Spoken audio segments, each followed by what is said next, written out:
D'abord, comprenez une chose. Toutes les personnes que vous avez connues à l'école primaire, à l'école secondaire, au marché, dans le quartier, pendant votre jeunesse, ne sont pas vos amis. Toutes ces personnes qui ont parcouru votre vie, ces personnes avec qui vous avez partagé des choses, des souvenirs, des jeux, peu importe, ne sont pas tous vos amis. Désolé de vous le dire. Chaque humain vient dans votre vie pour une raison bien précise. Certaines personnes viennent vous apprendre des leçons de vie. Certaines vous apportent certaines expériences. Et leur tâche dans votre vie finit. N'allongez pas les choses quand ce n'est pas nécessaire. Les gens avec qui vous avez joué au football, au basketball, au karaté ou au judo pendant votre jeunesse ne sont pas tous vos amis aujourd'hui. Les femmes avec qui vous avez joué au jeu des filles, là, jeu de ballon, jeu de... comment vous appelez ça, ne sont pas toutes vos amies aujourd'hui.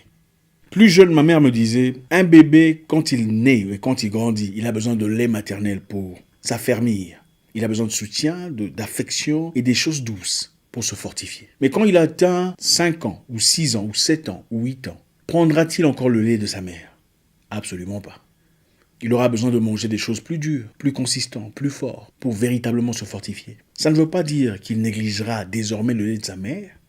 Il gardera le respect et l'amour, l'empathie, les souvenirs de l'affection de sa maman. Mais désormais, il lui faudra des choses plus dures, plus fortes, plus consistantes, à sa nouvelle taille.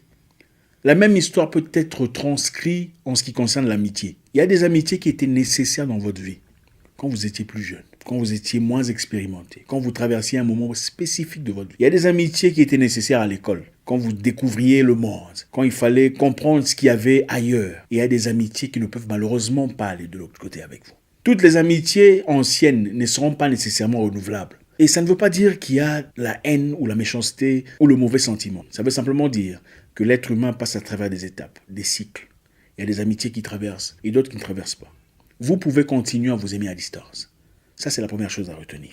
Ça ne veut pas dire qu'on est devenu orgueilleux ou prétentieux, parce qu'évidemment, beaucoup de personnes essaieront de vous manipuler disant « Ah, elle a changé, elle pense qu'elle est mieux que nous aujourd'hui ». Il faut s'y attendre. Ça fait partie de la vie. Ça ne veut pas dire qu'il faudrait créer de l'animosité entre vous. Vous pouvez garder la distance dans l'amour. « Hé, mon ami, comment ça va? Ah, ça fait plaisir de te voir. Est-ce qu'on pourrait se voir pendant quelques minutes? Fini. » Ça fait partie de la vie. Comprenez une chose. La plupart des anciens amis, les anciens collègues de classe, ces personnes que vous avez connues très tôt dans votre vie, ne vous suivent pas sur Internet parce que vous leur manquez ou parce qu'ils vous aiment tellement qu'ils ne pouvaient pas vivre sans vous. La plupart vous suivent sur Internet pour comparer leur vie à ce que vous êtes devenu. L'être humain n'aime jamais traverser des moments difficiles de la vie tout seul. Même dans le noir, demandez à un humain, tu veux rester en prison dans le noir, dans une île perdue, tout seul? Ou tu veux rester en prison dans le noir, dans une île perdue avec quelqu'un? Il te dira avec quelqu'un. Pourquoi? Parce que quand il y a quelqu'un avec lequel on peut se comparer, on sait se situer. La plupart des gens vous suivent pour observer ce que vous êtes devenu. Est-elle mariée? Les personnes qui vous connaissent depuis longtemps, en tout cas en Afrique, ont certaines particularités. Ils sont là à regarder comment est votre vie, comment évoluez-vous sur le plan financier, sur le plan commercial. Qu'est-ce que vous reflétez dans vos photos? Êtes-vous marié? Ah, Patricia s'est mariée, tu as vu? Waouh, génial. Mais est-ce que tu as vu le visage de son mari? Franchement, non, en tout cas ça. Mais il se pourrait qu'elle vous dise, félicitations ma chère, gloire à Dieu. C'est ça la réalité, que vous ne connaissez pas. On vous dira félicitations, on vous dira gloire à Dieu, mais on s'est moqué du visage de votre mari. Je suis convaincu que parmi vous qui regardez cette vidéo, vous vous retrouvez.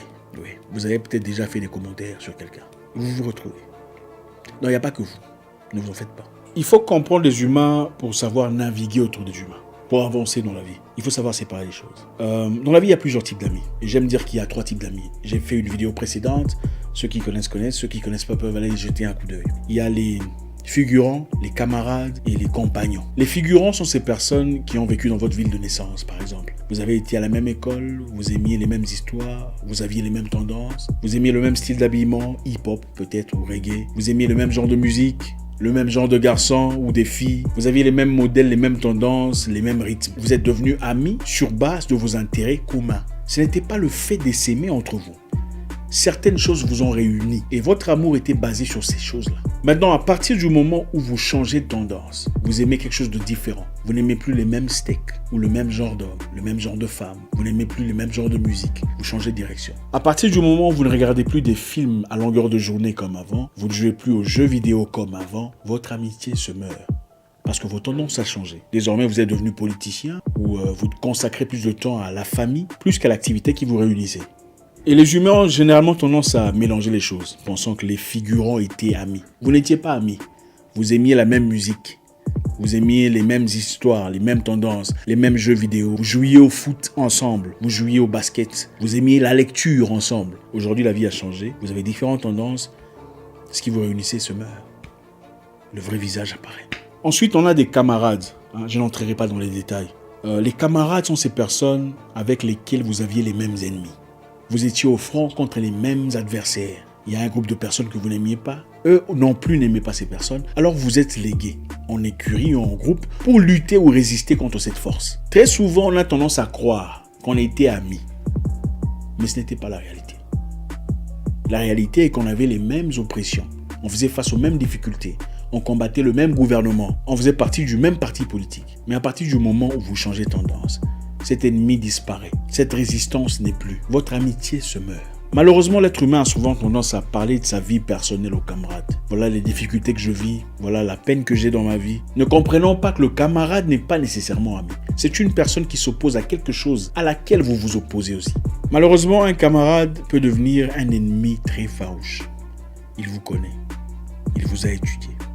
Il vous a vu pendant votre lutte. Comment vous résistez.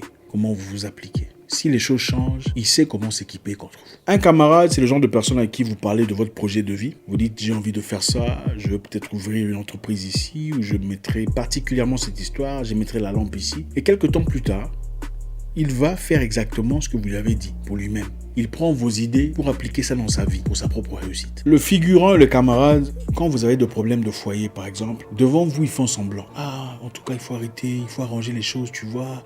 Il faut parler, tu sais, dans la vie, Dieu a dit ceci. Mais dans le coin, quand vous n'êtes pas là, ils sont le premier à dire « tu sais d'ailleurs, son mari, il a pris une autre femme. » Elle fait des fiers, vraiment, si elle part, elle va aller où? Non mais si cet homme-là la quitte, elle va aller où? Ah, il faut arrêter ces histoires. Les camarades et les figurants. Elle aime trop se la jouer cool. Non, elle n'a pas autant d'argent qu'elle prétend. Ça, c'est des histoires. Mais quand tu l'appelles au téléphone, « Hé, ma chérie, comment ça va ?» Camarade, très souvent, camarade. Ensuite, il y a les compagnons. Dans l'autre vidéo, j'ai donné un peu plus de précision, tout ça. C'est un peu différent. Le compagnon est pur. Avec le compagnon, vous n'avez pas besoin d'être quelqu'un d'autre. Dans sa présence, vous êtes vous-même. Pas besoin de fignoler votre français. À vous adorer ça, n'est-ce pas? Pas besoin de changer votre tonalité. Pas besoin de vous comporter d'une certaine façon. Parce que c'est un compagnon. Vous êtes vous-même. Vous faites les bêtises, des choses les plus élémentaires. Enfin, vous êtes l'enfant au plus profond de vous sort. Parce que c'est votre compagnon. On l'a appelé peut-être différemment dans la vidéo précédente. Mais c'est pour dire que c'est une personne auprès de qui vous n'avez pas honte de dire « Écoute mon cher, je n'ai pas d'argent. Je suis en difficulté, franchement. Ah, je sais pas. » Ou bien « Ah, mon cher, je me sens pas très bien. Je suis vraiment... » Vous êtes libre. Vous êtes vous-même. La pureté sort de votre cœur. Parce que cette personne vous accompagne. Elle vous remplit. Elle vous complète. On n'en trouve malheureusement pas beaucoup dans la vie. Chanceux sont ceux qui en ont 2 ou 3 ou 4. Ces personnes qui n'ont pas honte de vous défendre en public, mais vous engager en privé. C'est-à-dire quand on vous critique en public, même si vous êtes en faute, elles vous défendent vaillamment. Elles risquent toute leur réputation en votre nom. Mais en privé, elles vous disent « Ah, mon cher, franchement, tu as gaffé. Là, vraiment, là, tu as gaffé. » C'est pas comme ça qu'on fait les choses. Ça, c'est un compagnon. Les figurants et les camarades sont ces personnes qui, quand votre vidéo de sans habit apparaît sur Internet, ils font des forward. « Hé, regarde, Mélissa, tu as vu la vidéo. Hé, Mélissa, tu as vu le... » Mais on t'envoie un message d'encouragement, ma chère, courage, ça va passer, tu vois, les gens sont comme ça. Mais en attendant, ils partagent. Ils partagent. Un vrai ami arrête de partage. Un vrai ami ne partage pas. Un vrai ami va en effet s'attaquer à la personne qui le lui a partagé. Recadrer cette personne. Est-ce que tu trouves ça normal? Si tu as vu ça, est-ce que tu es obligé de partager? Ça, c'est un vrai ami. Et ça, c'est rare. Il faut comprendre les gens dans la vie. Il faut identifier les humains qui viennent dans votre vie pour savoir comment les classifier. Je sais que c'est bizarre, mais c'est important de classifier les gens. Comme ça, vous savez quelle carte jouer. Il y a des gens à qui vous exposez vos problèmes. Mais quand vous vous prenez la tête, demain, ils vont raconter ça. Des problèmes intimes. Il y a des gens à qui vous exposez vos problèmes, même si vous vous prenez la tête. Jamais ils ne parleront de votre histoire. Mais il faut savoir identifier à qui on dit quoi. Même quand on est dans l'engouement, dans le bonheur, on rit, on mange, il ne faut pas déborder. Il y a des choses qu'on dit à quelqu'un, il y a des choses qu'on ne dit pas. L'ami de votre ami n'est pas nécessairement votre ami. Attention, il est potentiellement un partenaire. S'il prouve qu'il le mérite. Mais très souvent, on rencontre des gens très rapidement et on fait confiance immédiatement. On commence à s'ouvrir. Pensons qu'on s'adresse à notre ami. Ah, tu sais, mon cher, il ne t'a pas dit, je suis en train de faire un projet. Ne comprenons pas, le projet là, ce n'est pas toi qui vas le faire. C'est lui qui va le faire. Il ne te doit absolument rien. Les vrais amis peuvent devenir des frères, si pas plus. Ah, ça c'est... Ceux qui connaissent, connaissent. Un vrai ami, c'est quelqu'un qui ne te laissera jamais dans la misère, dans les tribulations, dans les difficultés. Un vrai ami qui a 2 habits t'en donnera un. Il préférera qu'on le voie avec un seul habit, mais que toi tu ne sois pas dans la nudité. C'est ça un vrai ami. Un compagnon de lutte viendra te suivre même en prison. Même s'il faut partir 27 km, il prendra le bus 2 fois ou même 1 fois par semaine pour venir te voir en prison. Mon cher, comment ça va? Est-ce que tu as bien dormi? Je suis passé à la maison, j'ai vu tes parents. Ils ne sont pas bien. Mais j'ai parlé à maman, je lui ai laissé un petit sachet de haricots. Je suis venu ici. Prends ça, je t'ai acheté un débardeur.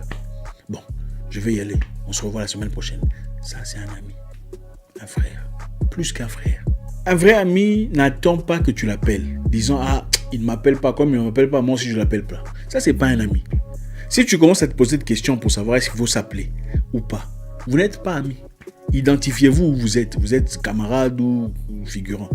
Un vrai ami appelle son pote, même après 9 mois ou après 2 ans. Mon cher, comment ça? Ah, mon frère, vraiment. Donc, c'est comme si vous êtes vu hier. Rien n'est changé. Quand il faut vous tenir d'une certaine façon devant quelqu'un, vous ajuster, toujours être sur votre 31, je ne dis pas qu'il faut être sale, mais ça veut simplement dire que ce n'est pas naturel. Un ami de lutte, un ami de vie, un compagnon prendra soin de vos enfants en votre absence. Ou si vous arrivez de tomber dans le coma pendant 6 mois, pendant 1 année, il sera présent. Parce que tu fais partie de sa vie. Ta douleur est sa douleur. Quand tu souffres, il souffre. Quand tu as mal, il a mal avec toi. Il sait lire dans tes yeux la peine, la douleur que tu vis. Même quand vous ne parlez pas, il prie pour toi. Et même s'il ne prie pas, il te veut du bien. La plupart des gens qui disent, en parlant de vous, ah, ce monsieur-là, on le connaît, hein? Non, on le connaît depuis très longtemps. Ah, il a beaucoup changé, il est devenu prétentieux. Depuis qu'il a de l'argent, depuis qu'il s'est acheté une voiture, depuis que les choses ont changé pour lui. Franchement, les gens changent. Ce sont souvent des gens qui n'ont jamais été vos amis. Oui, vous avez peut-être fréquenté les mêmes écoles, les mêmes quartiers, joué au football ensemble, mais vous n'avez jamais véritablement été amis. Parce que vos vrais amis, même Donald Trump qui est dans la Maison Blanche, qui ne voit presque personne, ses vrais amis, ses amis de dedans, ils viennent. Même en coulisses. Un ami n'a pas besoin de passeport ou de visa pour te voir. Vous êtes amis, c'est clair. Donc, écoutez, ça ne se discute pas. Il faut savoir connaître les humains. On perd très difficilement un ami. C'est presque impossible de perdre un vrai ami. Comprenez une chose. Il y a des gens lointains, des gens que vous avez connus dans le passé, qui prennent de vos nouvelles régulièrement, à travers des personnes qui sont près de vous.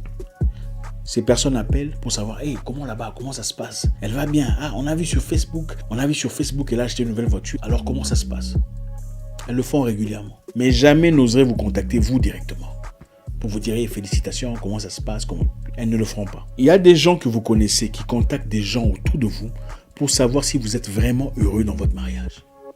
Il y a des gens que vous connaissez qui contactent des gens autour de vous pour savoir si vraiment vous avez autant d'argent que ça paraît. Il y a des gens que vous connaissez qui contactent des gens autour de vous pour savoir comment ça se passe dans votre vie. Mais ne le ferez jamais d'eux-mêmes. Jamais. Rarement, vous ne verrez des gens complètement étrangers s'opposer radicalement à ce que vous êtes. Parce qu'ils n'ont aucun intérêt. Ils s'en foutent que vous réussissiez ou pas. Vous d'ailleurs, généralement, vous acclamez des gens que vous ne connaissez pas. Ah, regardez comment il a réussi. Ah, regardez comment il chante bien. Mais combien de gens de votre entourage acclamez-vous? Combien de gens que vous avez connus célébrez-vous les réussites? Très rarement. C'est ça la nature des gens. Un vrai ami, quand ça ne va pas, quand il est incapable de vous avoir au téléphone ou en ligne, quand il sent votre silence, il ne s'empêche pas de venir vous chercher à la maison. Mon cher, comment ça va? Comment on ne te voit pas? Ou vous appelez au téléphone. Qu'est-ce qui se passe? C'est ça un ami. Quand il y a de la résistance, ce n'est pas de l'amitié. Ah, il m'a boudé, moi aussi je vais attendre qu'il m'appelle. Vous n'êtes pas amis. Il faut laisser ça. Considérez-vous comme des camarades, ou des figurants, ou des partenaires, ou peu importe. Vous n'êtes pas amis. Il ne faut pas confondre les choses. Dans la vie, quelle qu'en soit l'activité, on aura toujours des ennemis. Maintenant, il faut comprendre que l'être humain a des ennemis non essentiels et des ennemis essentiels. Quand il s'agira de vos amis, vos compagnons de lutte, vous le saurez, vous le sentirez. Il n'y aura pas de non-dit, de calme, bizarre, de silence absurde. Ça n'existera pas. Quand il y a un mal, on le dira. Quand il y a de gêne, on l'ouvrira. Quand il y a des ça ne va pas, on les décortiquera. On les exhibera. Merci encore une fois. J'espère qu'on a appris quelque chose ce soir. Demain, peut-être, on parlera de différents types d'ennemis, parce qu'il y a différents types d'ennemis. Il y a des ennemis non essentiels et des ennemis essentiels. Il faut être stratège dans la vie. On ne traite pas chaque ennemi de la même manière. Il y a des ennemis nécessaires qu'il faut garder pour vos intérêts. Et il y a des ennemis qu'il faut jeter à l'eau. On en parlera demain. Merci infiniment. Mon nom est Zach Moukassa, le guerrier noir. Votre frère.